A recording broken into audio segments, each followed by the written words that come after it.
Kanun and Naif on the ney, and they'll talk a little bit about their instruments and their music. Ronnie has been to Fort Wayne now 4 times. He's become just a dear friend, and I told him earlier that he's family. And he said, well, he would recognize you all as family. He was wondering about me. So maybe not the close family. I don't know. Anyway, we're every family has one, right? I'm the one. Yeah. I think Ronnie will tell you that the very first time we met, I had talked to him about this program, about this ceremony, and about making this happen in some way. And so, as I've said so often to you all, this is really a dream come true for me. I first encountered the dervishes in Konya and in Istanbul much later than you, Fred, in 1998.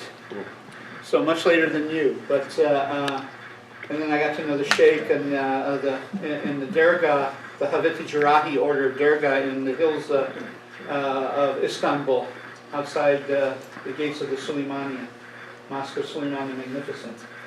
And spent some time with him and the dervishes there, and he introduced me to the dervishes in Konya, and the rest is history. And so now you're the next iteration, Ronnie, of that wonderful experience.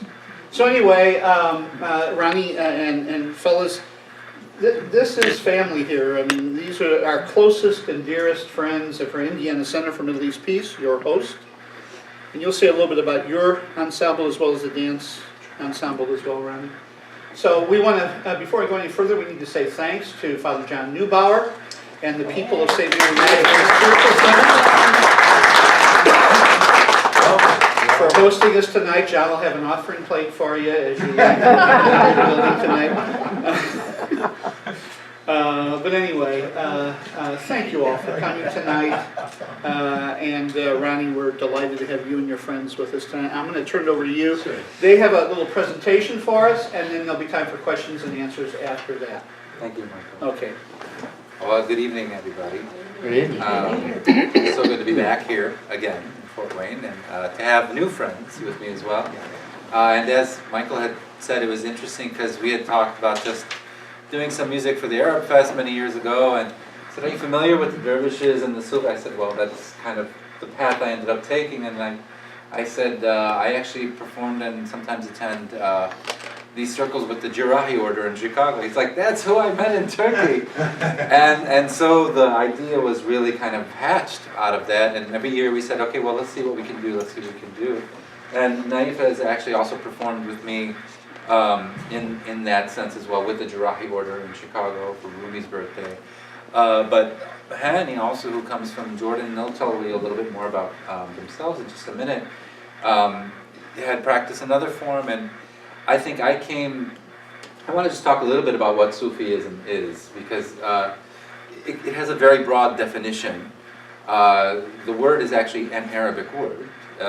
Some purport that Sufi from Suf means wool, and those who wore wool. And at the time, ascetics would often wear wool. And some had purported even the word safa, which means like purity, is the one who wears wool over their purity. So there are lots of different meanings, interpretations.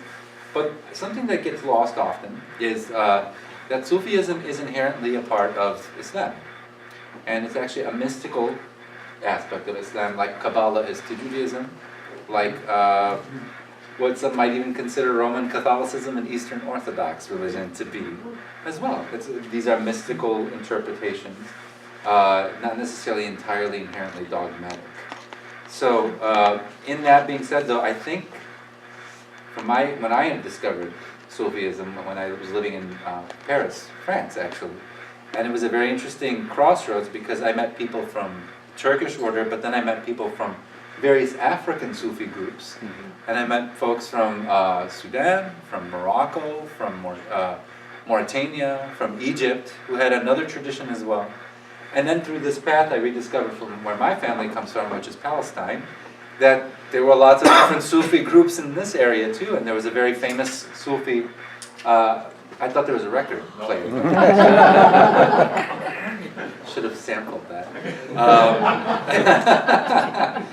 And I even discovered that, boy, this is something important everywhere. And I was very fortunate to have found then also Sufism existing in Pakistan, with the Qawwali tradition in Central Asia and Persia and Iran. And I realized, like, now I know how Islam spread so quickly. It's because people would adopt this way of life, but they would still practice the spirituality of their belief in its almost nascent form, not just this dogmatic form that had been indoctrinated upon them. And I found that, yeah, that resonates with me a lot better. I wasn't too much into the dogma of it, of religion in general, but I realized that this is a beautiful thing. But more importantly, I found a great acceptance in Sufism because I'm a musician. In some orthodoxy, in some traditions too, particularly in Islam, and I think people who have or are part of this church can come to understand that we're marginalized as musicians, because sometimes it's just not an inherent trait of the religion. However, Sufism really makes way for that. And what I've realized about Sufism, that from all of the different sects that I've worked with, is that it's mainly a reverence for the divine beauty that exists in people, in things, in cultures, in all of us. And I found that to be the constant. And I use that to try to bridge the gaps to understand other Abrahamic faiths and other faiths in general. So that might be why I kind of roll with the Sufis a little bit more than more of the dogmatic type. But there are all kinds, and these gentlemen will tell you a little bit more about that in a moment. What's, just to give you a little preface of what you might expect tomorrow as well, is traditionally the Sufism that exists in Turkey greatly stems from Maulana, or our Lord, as they might say it too, Jalaluddin Muhammad Rumi.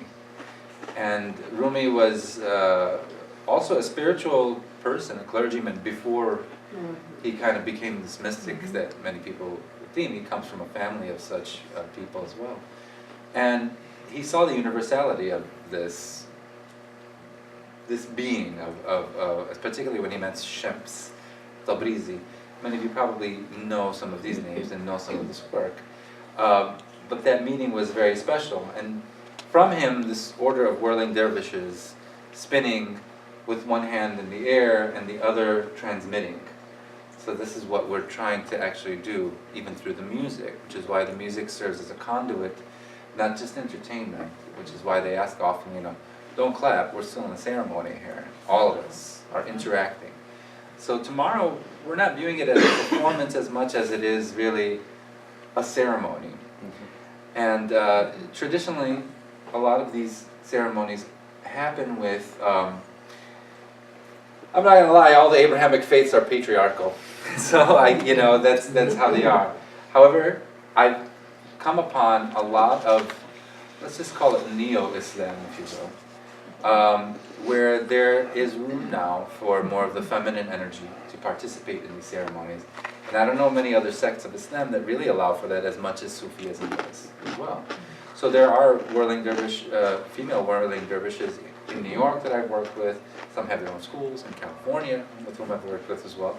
And tomorrow won't be an exception because my friend Elizabeth Adler, who is part of the Jirahi order in Chicago as well, will be here with her dancers, and she has a dance theater company that, and she's gone to Konya to pay her pilgrimage to work with the dervishes there.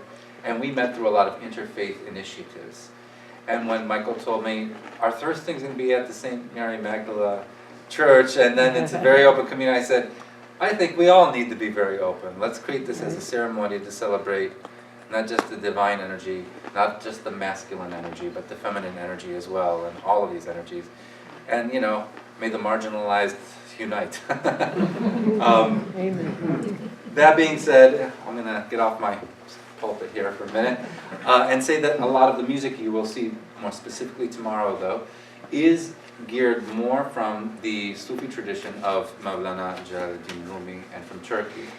Indeed, some of the pieces that we've selected are from the, what you might call the ceremonies, the sama'. Sama' comes from sima', which is basically of listening. And listening is an important part. But the spinning comes because you're trying to channel divine energy together and to transmit that to each other and all become one in a spiral, which is really kind of the essence and DNA of life, right? Spiral. And so the tradition from Turkey, though, comes from a very deep classical tradition of music as well. So it's not just of theology, it's not just in religion, but it's also in the music as well.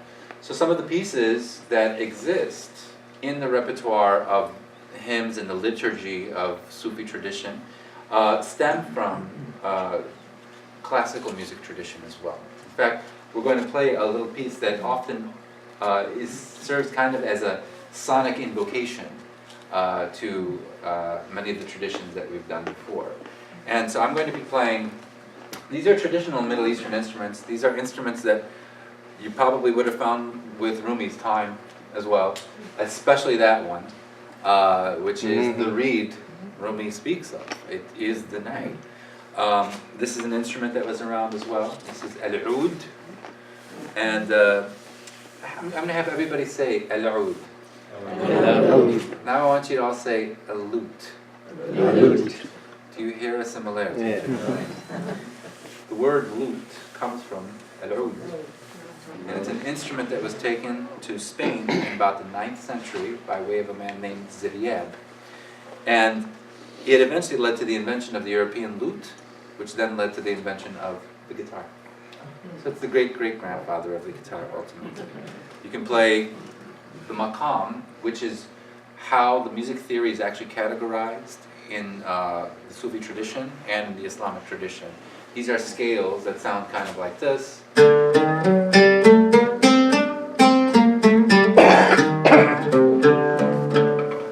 So that's the sound of the scale, and we call that maqam hijaz, which is actually a piece that we're going to play just now. But you've heard this scale when you've heard.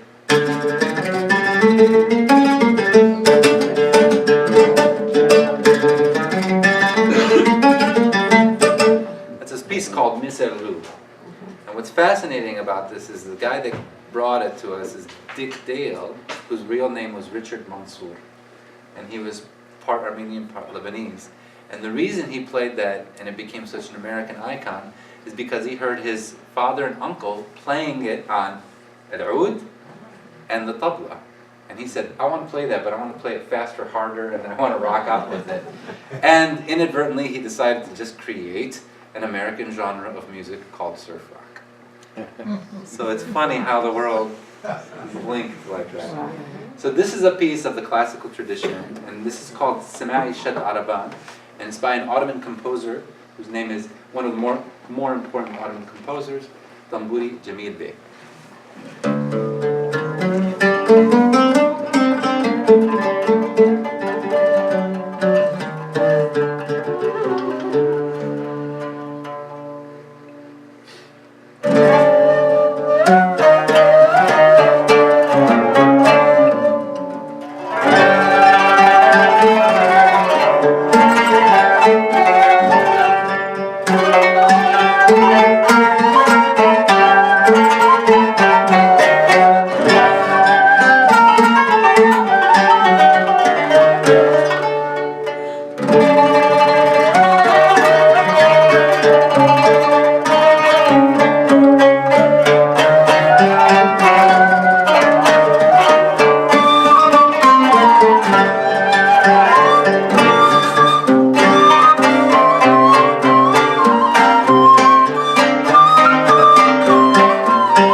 it over to Naya, and he's going to talk a little bit about the instrument that he has with him, which is the instrument, again, Rumi wrote about extensively.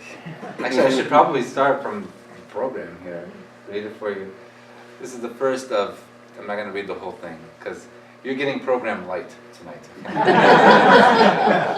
This is the light version. Listen to the story told by the reed of being separated. Since I was cut from the reed bed, I have made this crying sound. Anyone apart from someone he loves understands what I say. Anyone pulled from the source longs to go back. So, for the rest of the poem, you have to come tomorrow. It's the beginning of the Matnavi. It's the beginning of the Rumi's Matnavi. great teaching material that's called the Quran in Persian. Yes. So, yeah, of course we would include that with Naif with the Nay. Thank you.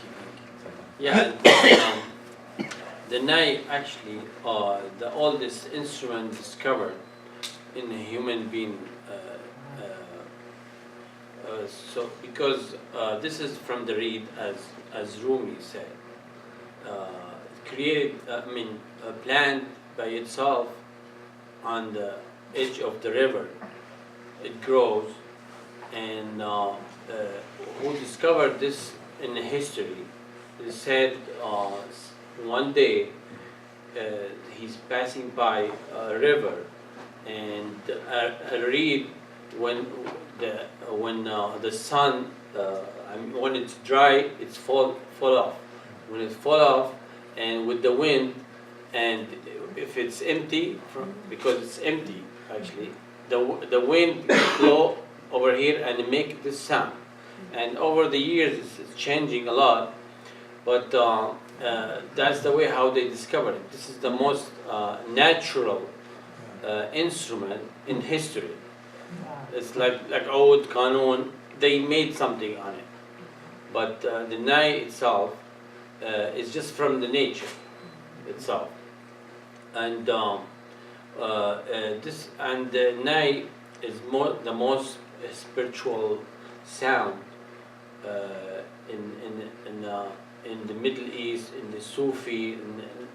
You cannot see it in the Western side of the human, because you can see the flute, but the flute is like a metal instrument. The only thing is that the Nai is just very, very, very traditional sound. Middle East and Turkey and Iran, the Persian, they create because every culture, Iran or Turkey, they have the Nai, but in a different way how they play it.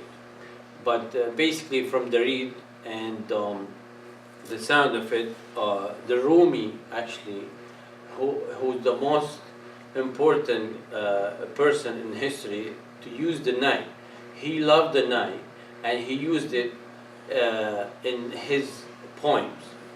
The Nai, as he said, it gives him a spiritual sound, and the sound of the Nai makes him a very spiritual person.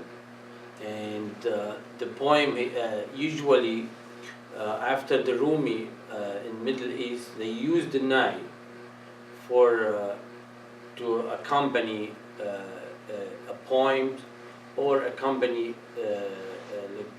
singing the poems. It's like me and Hani, we're gonna do and Ronnie, we're gonna play something with the poem. We call it mawal. They call it mawal in Arabic. It's or qasida. They call it qasida, like a poem. But the singer sing with the instrument, and Rumi used it really very well with the Nai. He loved it and he loved the sound of it. And we're gonna do something. Let's present it.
مولاي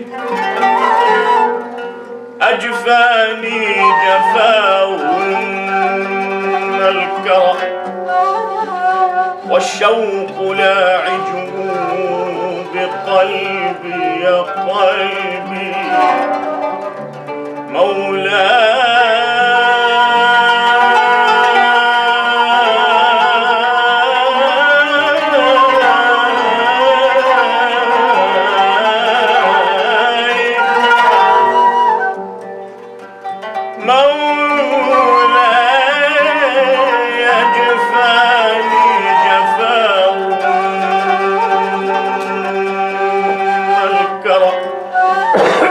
والشوق لاعج بقلبي يا قلبي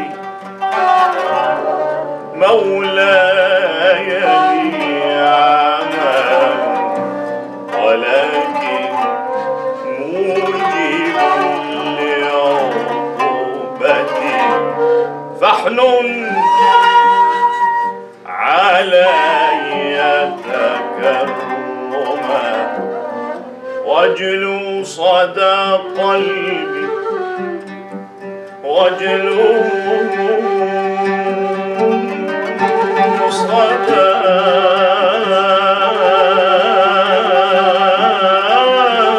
قلبي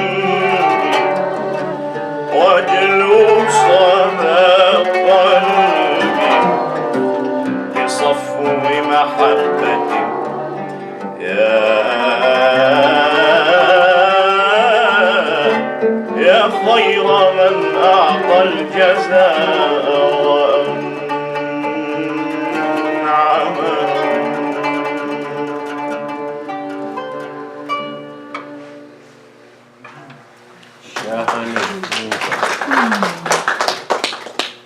What you just heard was what we call a taqsim.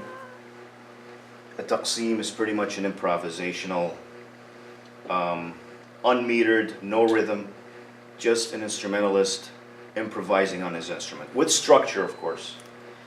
And what you heard was a qasida. A qasida is pretty much the classical word in Arabic for poem. I'd just like to say one thing. I don't usually speak. I never speak in public. I usually sing in public. So if I just sound like, I don't know what I'm talking about, I do know what I'm talking about. I just couldn't find the words. Yes, qasida. What you heard was a qasida.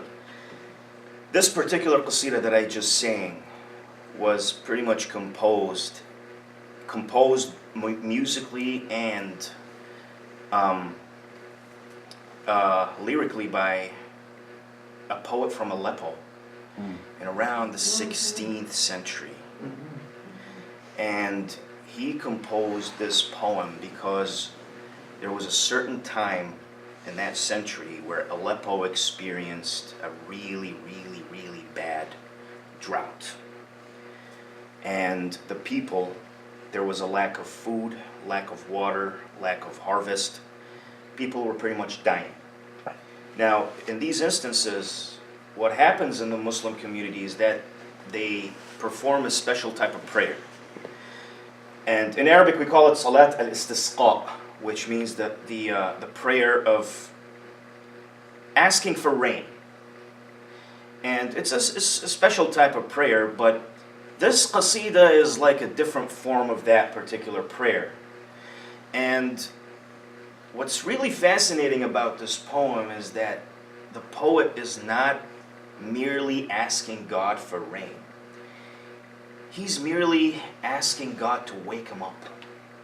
I mean, life's full of drama. Life's funny. it's full of drama. I mean, who here has not been heartbroken?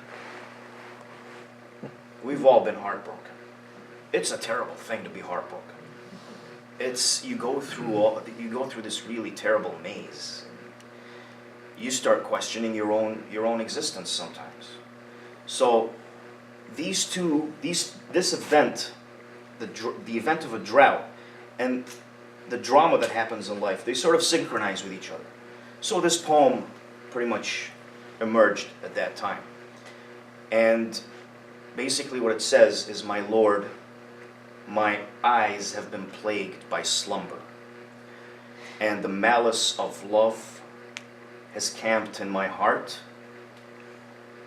My Lord, I am a toiler, but I am obliged by my own duty. So please show me mercy with your love." This is basically what it is. This poem was written, it started raining the next day. So this is just one of these poems. And we're talking about a very, very big repertoire of poetry that was inspired by the mystical experience that a Sufi goes through. And there are many schools of thought in Sufism. Most of these schools of thought share the same exact experiences. Like, let me just explain this briefly. Sufism, when did it start becoming a thing? When did it start becoming a thing? 12th century. During the Abbasid era, back when Baghdad used to be the capital of Yes. the Islamic civilization. World. Yes. And it pretty much emerged out of a necessity. That at that time, we're talking about a time where Baghdad was like the jewel of the world, where everybody came to Baghdad to learn about everything. Philosophy, science, math, art, everything. Bait al-Hikmah. What was that? The Bait al-Hikmah. Beit al-Hikmah. Beit al-Hikmah. Beit al-Hikmah. House of wisdom. Dar al-Hikmah. They had a big library that was burnt to the ground by the Mongols, of course. Most of the work was gone to history now, unfortunately. So, at that time, Baghdad was basically this big crucible of writers who were writing, they were pretty much competing with each other. They were writing books on philosophy and theology in relation with religion, in relation with Islam in particular. And it just no longer became about religion. It just started becoming more about God, about who writes a better book, who writes a better article. Sufism emerged at that time because people started to realize that this is getting out of hand. This is no longer about God, about religion, about the teachings of the Prophet Muhammad. This is about people competing with each other, who speaks better. So they started to come up with an ideology. It wasn't like something that they invented. It was already there. It was something that the Prophet Muhammad had, and he preached it. It's pretty much turning inwards. Turning inwards and exploring the universe that's inside of us and becoming better people. There was one equivalent to Rumi, who was an Iraqi Sufi scholar. His name is Al-Hallaj. He is known to be the martyr of Sufism. And the reason why he was martyred is because he got executed by the Abbasid authorities for believing what he believed. And what he believed was considered extreme blasphemy because of his spiritual experience. He's gone, he reached his nirvana, and he went out in public and he told people that I am the truth, and al-haq. And al-haq. Al-haq is one of the 99 names of God in the Arabic language, in Islam. So he went out in public saying this stuff. His predecessors told him, they warned him, we understand what you're going through. Remember what happened to this guy? For example, we understand what you're going through. We understand your spiritual experience, and we appreciate it. just don't go out in public and say that stuff. Because people like you and I are going to take it the wrong way. They're going to start thinking that you're actually telling them that you are God. They're not going. It's not going to go over. But he just wouldn't quit. He was really passionate about it. He really believed it. Regardless of what we normal people think about it, he believed it. Hence, he went to jail for 9 years. There was an instance, something mentioned about him in the prison cell. The guard who was guarding him, he looks at him and he was like multiplied by 9. He went nuts. He just wouldn't quit. He was, until in the end, the authorities, they came to a conclusion that he must be executed. And they cut off his limbs. He kept smiling. They cut off his head. He kept smiling. They burnt him to the stake.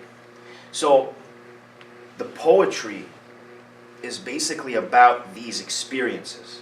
I mean, most of the schools of thought, most of the Sufi methodologies, they have a ceremony which we call a hadra. It's the ceremony where they stand in pretty much in a closed area that looks like a mosque, but it's not really a mosque. They stand in a circle. Of course, there's an outer circle and there's an inner circle. The inner circle is, they are the disciples of the main scholar. And the outer circle are just people who are not the disciples, normal people who are coming. And what they do is they collectively they mention Allah over and over in a rhythmic pattern. Dhikr, remembrance, mentioning God. And they continue to do it, and they accelerate in a rhythmic pattern. Meanwhile, you have a cantor reciting that poetry. And that poetry is pretty much an inspiration of the spiritual experience that he is having. What they're pretty much trying to do here is not that they're trying to, feel good and just do music and, do. What they're trying to do here, what they're trying to achieve, is they want to reach a certain level of ecstasy where they feel like they are on the same frequency, the same level of the spirit of the Prophet Muhammad. They feel the power there. What do they want from the Prophet Muhammad? They just want to be in his presence. They just want to be in his presence.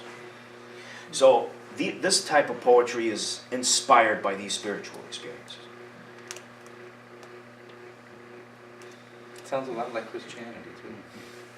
You should speak more often. Yeah, you should speak more. I just signed up for a university. I'm in the first year. I'm taking classes on presentation. So I hope it's Do you want to, let's give them an idea of like some of that. Like tomorrow we hope to do something similar. We didn't come here to perform, nor tomorrow to perform either. We came here to all hold a ceremony together. So everybody who's in attendance is not a spectator, but a participant in what we're going to be doing.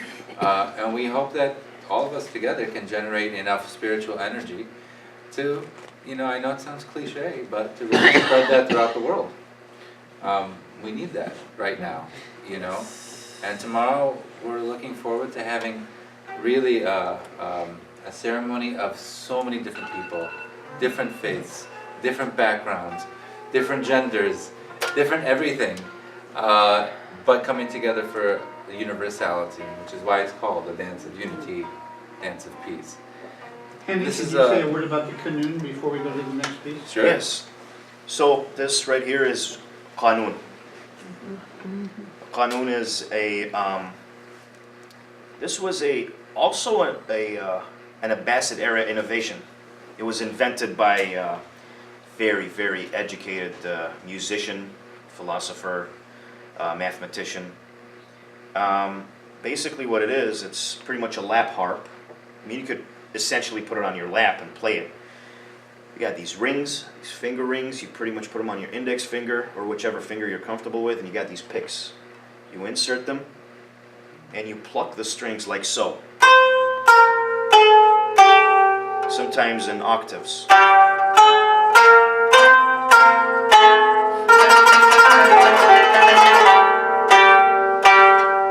It's called a qanun. Qanun in Arabic means law. And the reason why this is very similar to the law is because each string here has these metal mandals. Basically, the tones on this instrument set the tones and the scales in stone. So I really like this instrument because it has a spiritual power to it as well. How many strings and how many tones? We're can you looking play? at 72 strings. 72 And, strings. Depending on how you change the mandals, I mean, there are all kinds of tones, right? I mean, hundreds of tones you can play, right? Yeah, I mean, I pretty much by adjusting these mandals over here, I set up a certain kind of scale that I'm going to play throughout the entire song, so it sounds like this. If I adjust it again, I set up a different kind of scale. Hear the difference? Back to the original scale.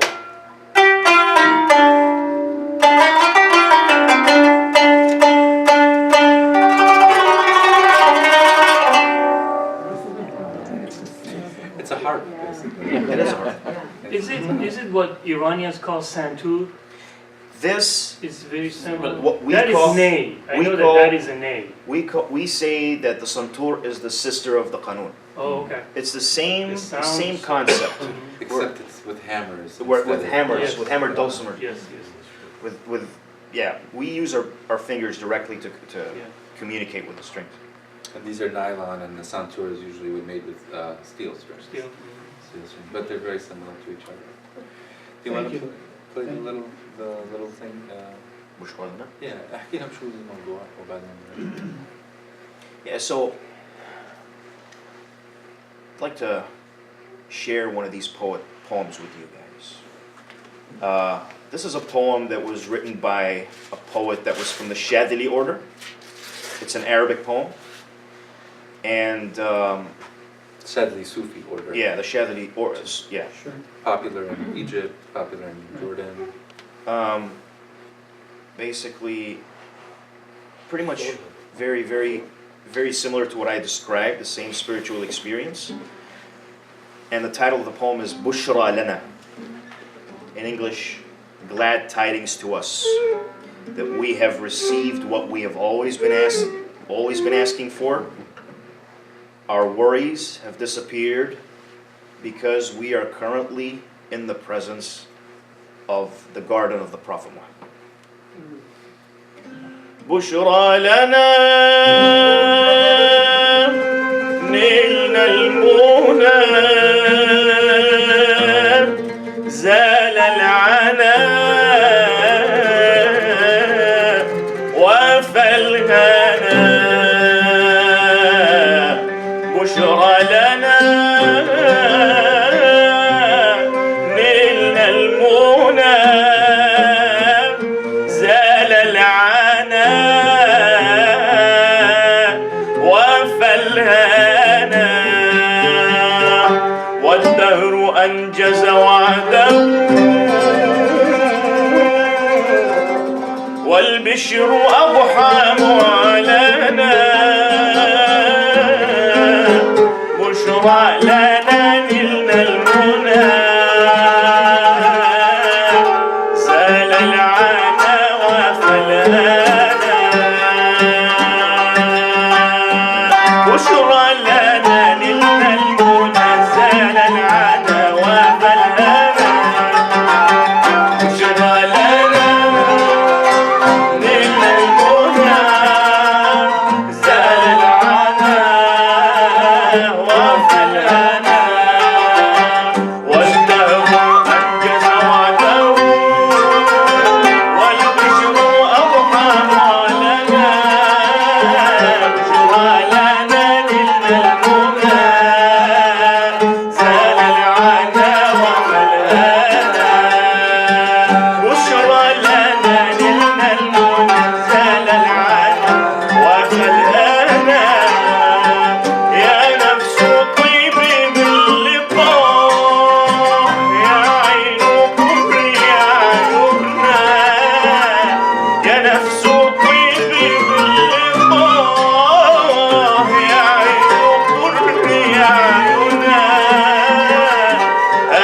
جمال المصطفى أنواره لحت لنا بشرى لنا نعم المنزل العالي وفالهنا.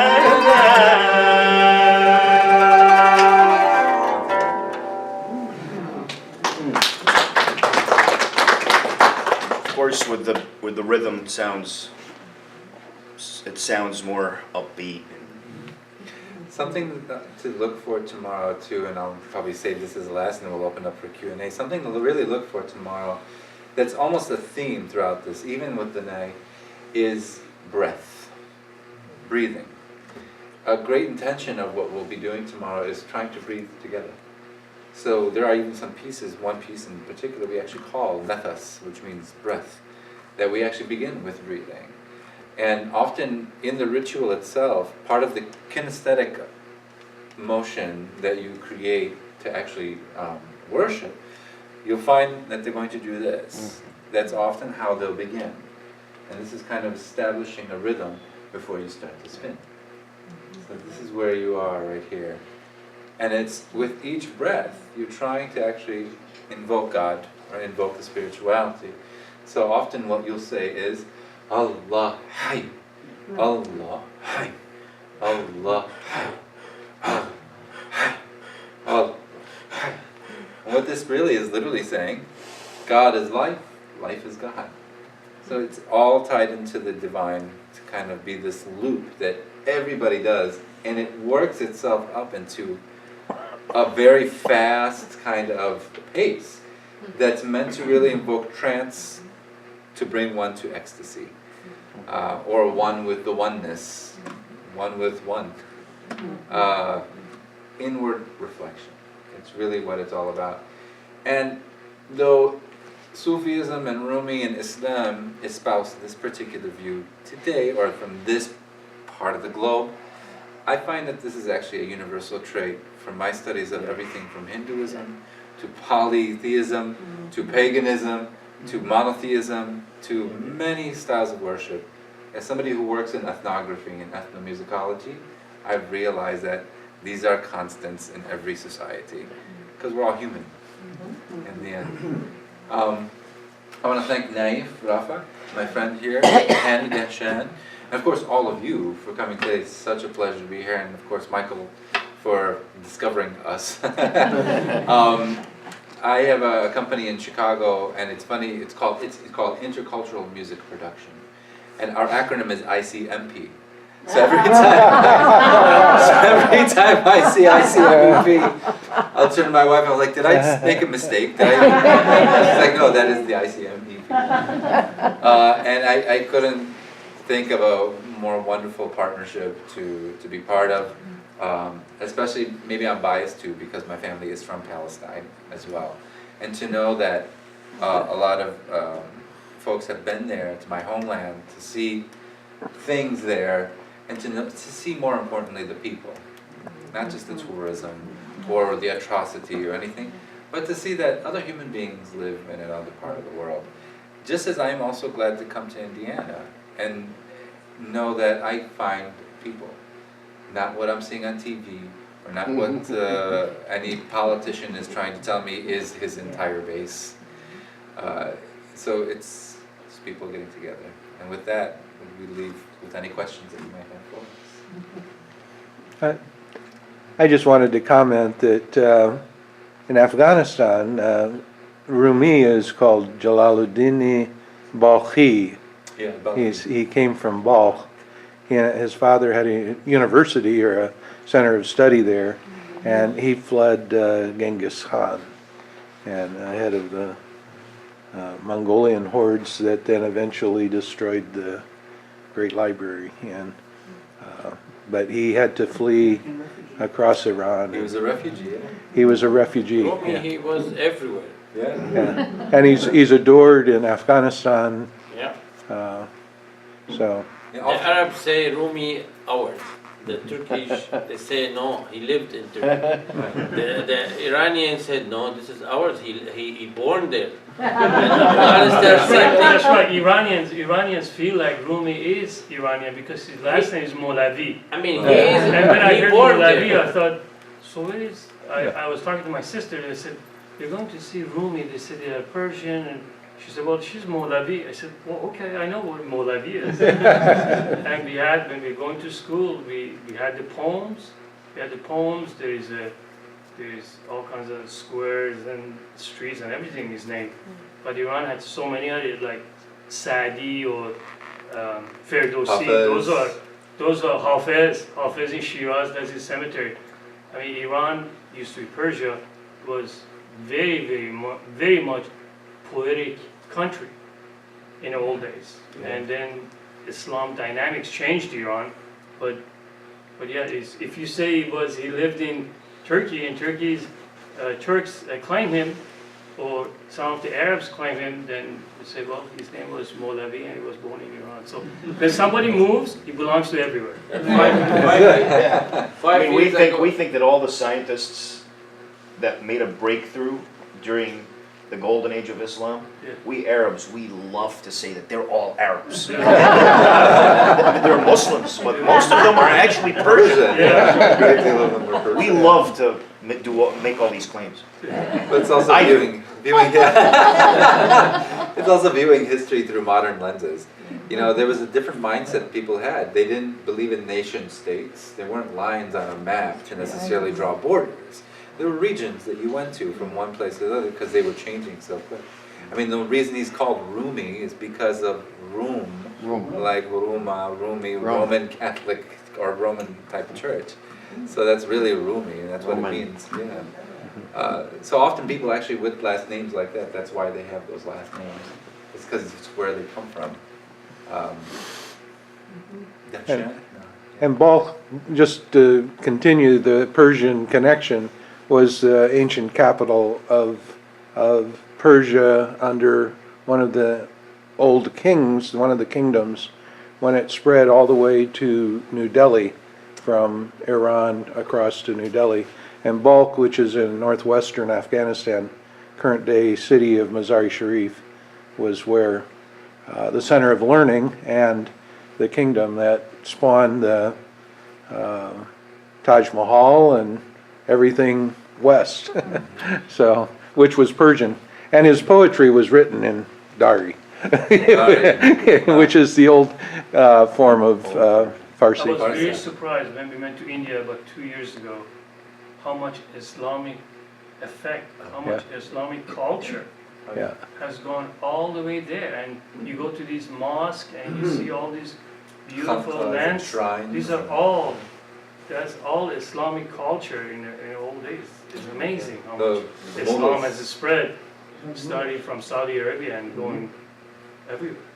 Well, my wife and I got married in Rajasthan, actually in India. Oh We yes, happened to beautiful place. go there You can for see it, but yeah, and that's really where you see a lot of it too, that influence. But it's a really wonderful hybrid crossroad between Persian culture, Ottoman culture, the Hindu and Hindu culture as well. But the influence, like you said, of Islam, not as a dogmatic religion, but as like a way of life. You know, what came with it was an economic system, a morality system, a way of being and living, where some people who weren't even Muslim necessarily found still something in it because it gave them a particular border. Another question.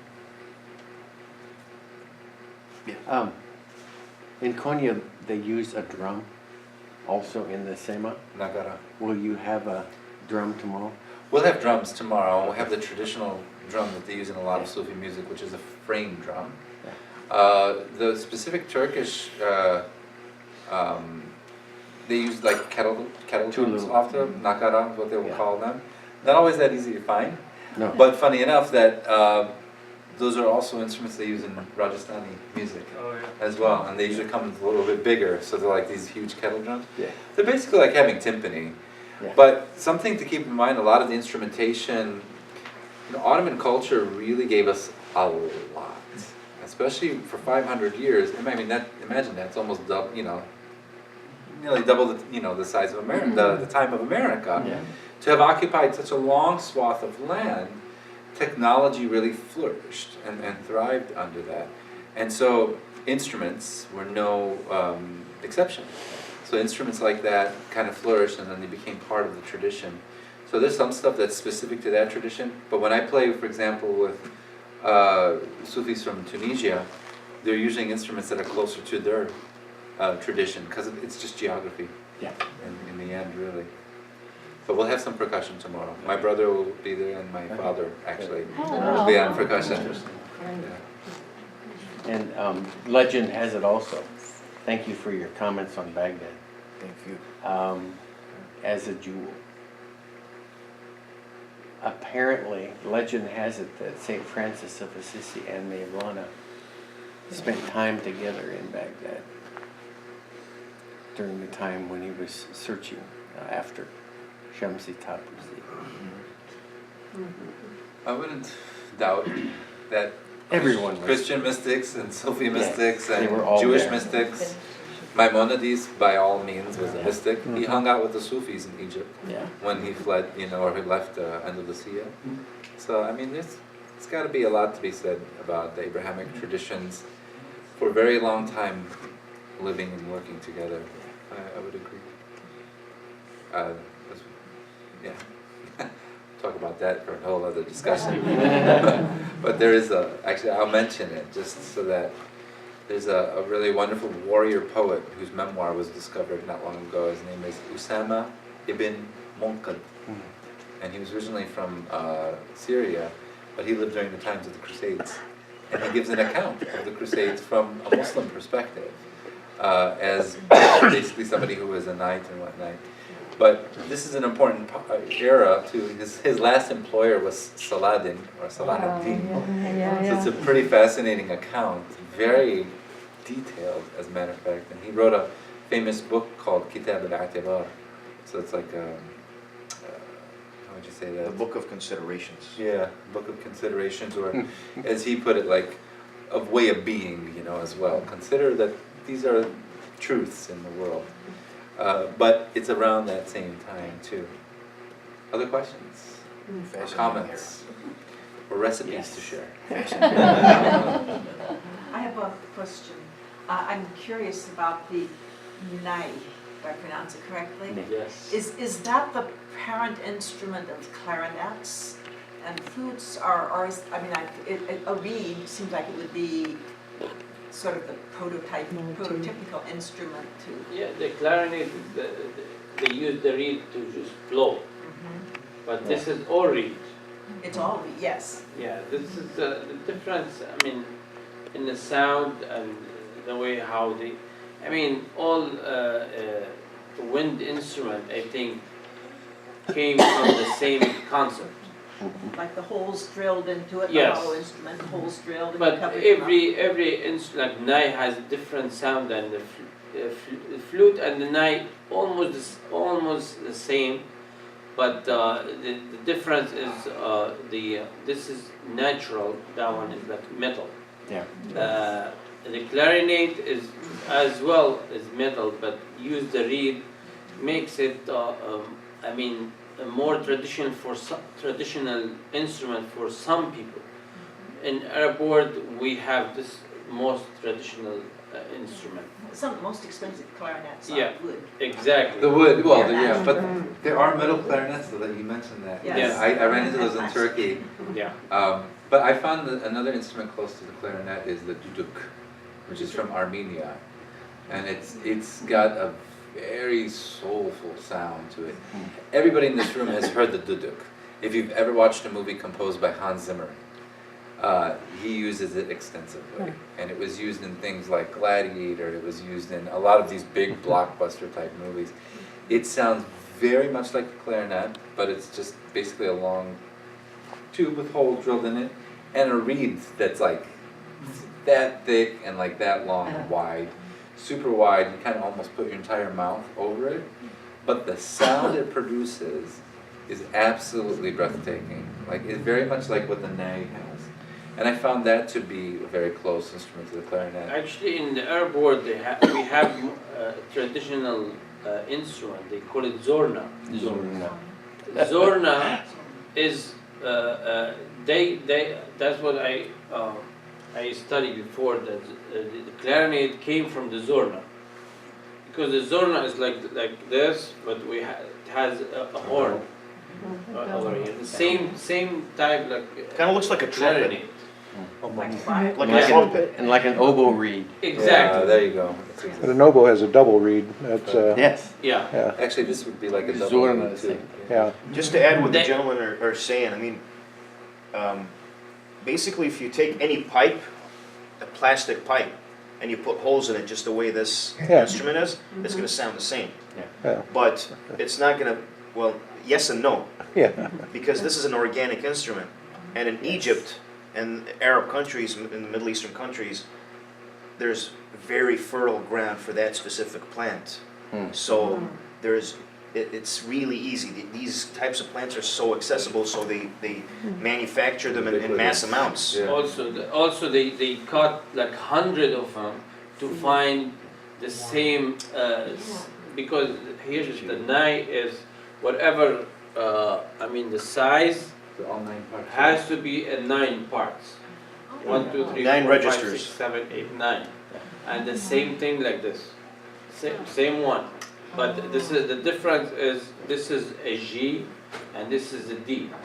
And they cut like 100 of them from the river to find the same sizes, and they made this from the, it has to be 9 pieces. Otherwise it's not gonna be a 9. And like Now it's be a nah. it'd be a da, right. A no. And like you see differences in intonation and sound in violins. Same with nay. It's natural. And you Some are better cannot. than others, too. Yeah, yeah. Some are so smooth. Like with the Persian nai, the reeds are different, and there's a different way of playing it, that a player commits to playing a Persian nai, because they literally put it between their teeth. Yep. And often they'll create a gap. Yeah. But sometimes they'll even wrap a piece of plastic around it, and what that effect does is it creates even more of a wind effect. So it's almost like a whistle with the wind. But Turkey has a lot of great craftsmen for creating nais, and they put a different cover on top of it as well. But often the Egyptian one and the Middle Eastern one, they just kind of leave it open hole like that. Barbara, you had a question? I did. I was going to ask you how you train vocally, or what Well- you do is similar to what, Musain? Well, A muezzin? Yeah.